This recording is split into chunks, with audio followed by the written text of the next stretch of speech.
Experience senior living inside Chennai from Elements starting at rupees 85 lakhs. Call 9790399039. சுவாமி தரிசனத்துக்காக வந்திருக்கேன். இங்க வந்ததில்ல. So ரொம்ப நாள் வரணுன்ற ஆசை. அதனால இந்த வாட்டி வர முடிஞ்சுது. சடனா எடுத்த முடிவு தான். ஒரு 2 days தான் இருக்கும்னு நினைக்கிறேன்.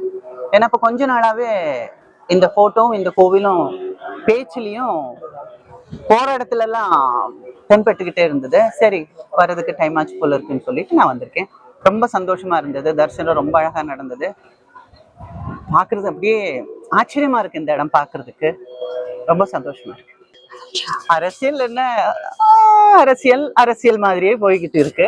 எல்லாரும் ஒவ்வொரு விதமா அவங்களோட அபிப்பிராயத்தை சொல்லிக்கிட்டு இருக்காங்க. பாசிட்டிவா சொல்றவங்களும் நெகட்டிவா சொல்றவங்களும் நடந்துட்டு இருக்கு. எலெக்ஷன் வரும்போது தெரியும். எல்லாமே ஆஸ் இட் இஸ். இப்ப இருக்கிற தமிழ் மக்கள் ஆசைப்படுற மாதிரி அவங்களுக்கு நல்லதா கொஞ்சம் மன நிம்மதியோட உள்ள ஒரு வாழ்க்கை எல்லாரும் ஆசைப்படுறாங்க.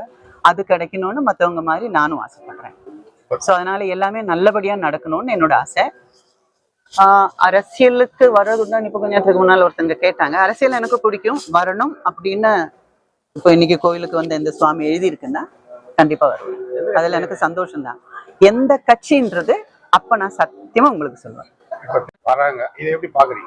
திரைத்துறையிலிருந்து வர்றதை பத்தி தப்பு அப்படின்னு எல்லாம் நான் சொல்ல மாட்டேன். நல்லதானே. எம்ஜிஆர் ஐயா மட்டும் எப்படி, கலைஞர் ஐயா எப்படி, எல்லாருமே திரைத்துறை தானே. ஜெயலலிதா அம்மா எப்படி, எல்லாருமே அங்கிருந்து வந்தவங்க தானே. நம்மளுக்கு ஒருத்தங்களை பிடிக்கும் அப்படின்னு இருக்கும்போது அவங்க ஏதாவது சொன்னா, அவங்க ஏதாவது செஞ்சா அது நமக்கு நல்லதுக்கு தான் செய்வாங்க, நல்லதுதான் சொல்லுவாங்க அப்படின்ற ஒரு நம்பிக்கை நம்ம மனசுக்குள்ள இருக்கிறதுனால திரைத்துறையிலிருந்து வரும்போது அவங்க மேல மற்றவங்க மேல இருக்கிறத விட கொஞ்சம் எக்ஸ்ட்ரா பாசமும் மரியாதையும் இருக்கும். அவங்க நம்மளது செய்ய மாட்டாங்களா, நல்லது பேச மாட்டாங்களா அப்படின்னு இருக்கும். அந்த ஆசையும் அந்த நம்பிக்கையும் காப்பாற்ற வேண்டியது வர்றவங்களோட பொறுப்பு.